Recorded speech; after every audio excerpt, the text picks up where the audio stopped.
Hi everyone, this is Pat from Ballistix. A lot of you better know me as ESV Diamond, and I'm here with our next Ballistix build. This one is very special to us. I'm building a new computer for myself, and I wanted to make something to remember and memorialize all the amazing things our team Ballistix did for us over the years. So we put together a bunch of parts here. We got a beautiful custom case, and we're gonna bring in our builder, Benny, who's gonna go through all the parts and actually build this into a working machine. So we got a really cool build here today. Now Pat was talking about memorializing the Ballistix team. In order to do that, we really wanted to make this case stand out. So a simple way to do that was with the Ballistix logo, but I didn't want just a simple small logo up front. I wanted a big logo that wrapped around the side of the case. Now the best way to do that is with a stencil, but a stencil of this size was pretty difficult to come by, so I had to custom laser cut my own stencil from vinyl and then basically transplant that onto the case. After I did that, I was then able to basically spray paint the logo, remove the stencil, which revealed this awesome logo. I then used some primer to seal it in, and after that we got a pretty sweet looking customization for this case, which makes it stand out. On top of that, we also have the custom light bar, which sits on top of the tracer modules, which really does stand out and give this case an extra bling in essence. So for the parts for the build today, we got a pretty sweet setup here.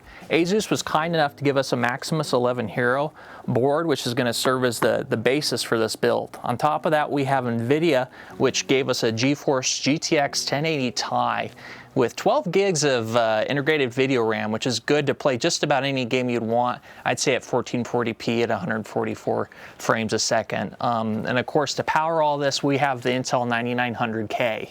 Along with that, we talked to Cooler Master, and we were able to get a Master Liquid AIO cooler from them, which is going to keep our CPU at reasonable temps. They also gave us a 750 watt power supply, which should be more than ample enough for all the components we have in this build. So for our main storage, we're going to have two P1 Crucial SSDs in a RAID 0 array. This is going to give us blistering fast speeds for our OS and all of our main games. And on top of that, we're also going to have a couple MX500 2TB drives to give us additional storage for that large gaming library. And for the memory for this build, we're going to use none other than our Ballistix Tactical Tracer RAM. We have 64 gigs of it, and coupled with the custom light bar that we have on top of it is really going to make it show and give this case just some extra bling. So one of the first things to do on the build is actually to install your CPU, memory, and in this case our M.2 Crucial P1 drives. You don't technically have to install them first, but I think it's a lot easier to put them on the motherboard before you go through the effort of actually installing the board and then trying to install them while they're in the case. So one of the cool things about the Ballistix Tracer memory is we give you the ability to really modify not only your lights, but the light bar up top. These light bars are removable. There are two pins in the top of the memory that you can simply pop out, and just with a little force you can remove them, and then you can slide the light bar right off. Cool thing about moving this light bar, you can really kind of change how the lights look. Without the light bar, you're gonna get a harsher, brighter LED light. And of course, with the light bar on it, it's gonna diffuse it and give a softer look. So depending on how you like your lights, you can really modify that. In this case, since we're gonna have a custom light bar up top, we actually wanna remove these before we put the modules in.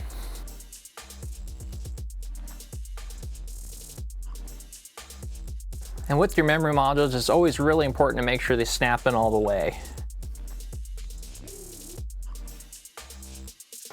Now that we got the memory modules in, we're going to go ahead and install our 9900K.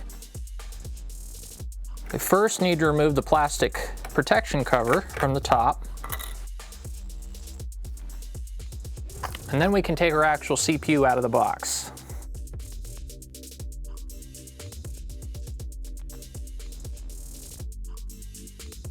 Gotta be very careful to not drop it. So this is a pretty expensive piece of metal here in silicone. And on the CPU itself, at least with Intel CPUs, you're always gonna have a little yellow triangle, golden triangle, that indicates to a triangle on the actual CPU socket itself.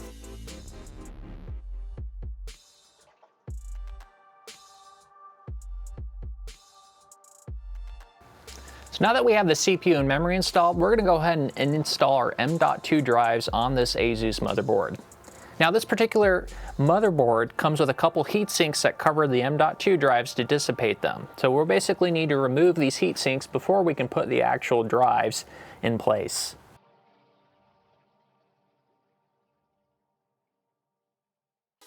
Now that we got the motherboard and all the components installed on it, we're going to go ahead and take the sides of this case off so we can start installing the components.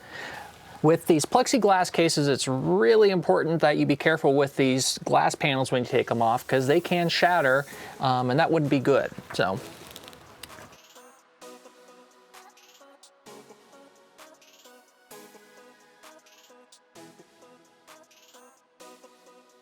Now normally before you put the motherboard inside the actual case, you usually want to put your CPU and AIO cooler brackets on. The cool thing about this particular case, however, is that the back of the motherboard is exposed, so I didn't really make a mistake there, and I'm able to get away with it. So we're going to first go ahead and put the brackets onto the AIO cooler, and then put the one on the back of the motherboard so we can marry them together and get this hooked up.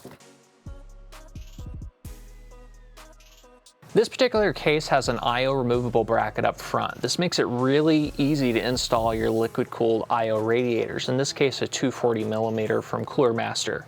And we're going to go ahead and install the fans alongside with this radiator. You got a couple options for how you can mount it into this bracket. I know this may not be the most optimal to some people, but this is the way I just like it, and I think it looks the best. So we're going to go ahead and get these mounted onto the bracket, and then we're going to go ahead and pop this bracket back into the case before we mount the actual AIO cooler on the CPU.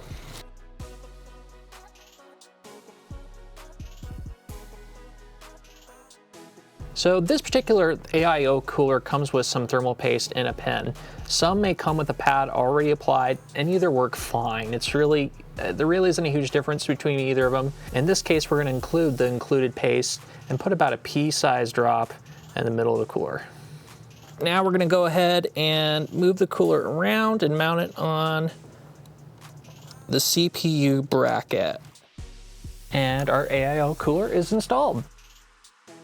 So when you're building a case, you really want to opt for a modular power supply. This Cooler Master PSU gives you the ability to plug in the cables you need and also remove the ones you don't. This is going to free up a lot more space in your case and make it really easy to tidy up and manage those cables.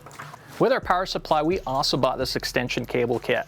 These comes in lots of different colors, different combinations, so you can really customize your case and the way it looks to suit your build. These extension kits are really simple. You basically clip them on to the existing power connections, and then all you need to do is tuck and hide away the old cable inside the case to where you only expose the extension. This really tidies up the case and just gives it that extra flair. So for this particular build, we of course are going to need a 24-pin.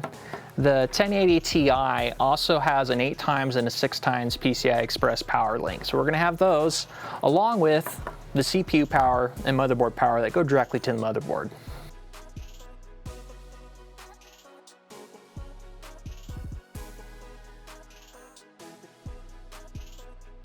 So now that we have the power supply inside the case and our extensions on, we're basically going to start to do our cable management and start weaving these cables where they need to go.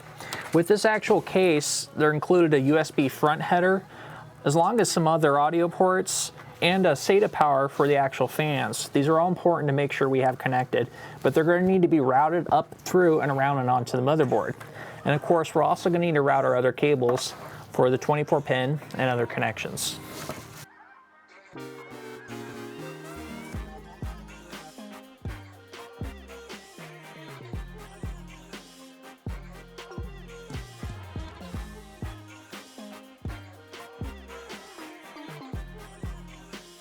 We're going to go ahead and take a few minutes to try and tidy up some of these cables in the back of the case. And now we can go ahead and put our panels and plexiglass side on the case. So with this particular Maximus motherboard we have, there are lots of fan output options we have. In this case, we have 2 fan plugins here, one labeled chassis fan and another one labeled W pump for water pump. Well, you would think, why do I want to plug in a fan into the water pump outlet? Well, the thing is, these PWM plugs basically through ASUS software give you the ability to manage those plugs for essentially whatever you want to do. So even though one of these fans is going to go to the actual water pump plug-in, I can have this run off the temperatures in the case like if it were a normal fan. So at the end of the day, it really doesn't matter. And I'm going to plug both of these fans into these ports right here.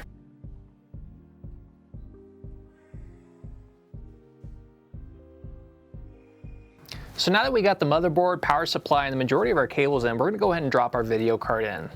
And we got a GTX 1080 Ti to put in here that NVIDIA gave to us. This is an awesome card. I actually own one of these and it is my daily driver. I love it to death. So let's go ahead and drop this in and get it hooked up.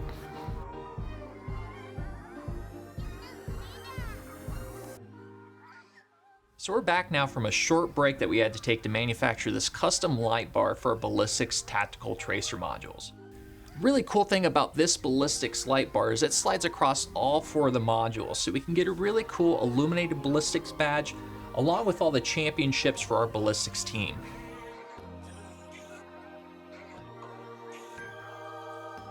I really do like how the light bar turned out in this mod, as well as the custom badge on the front. This wasn't the most complicated mod, but it was really fun to work on, and I'm really happy with how it turned out.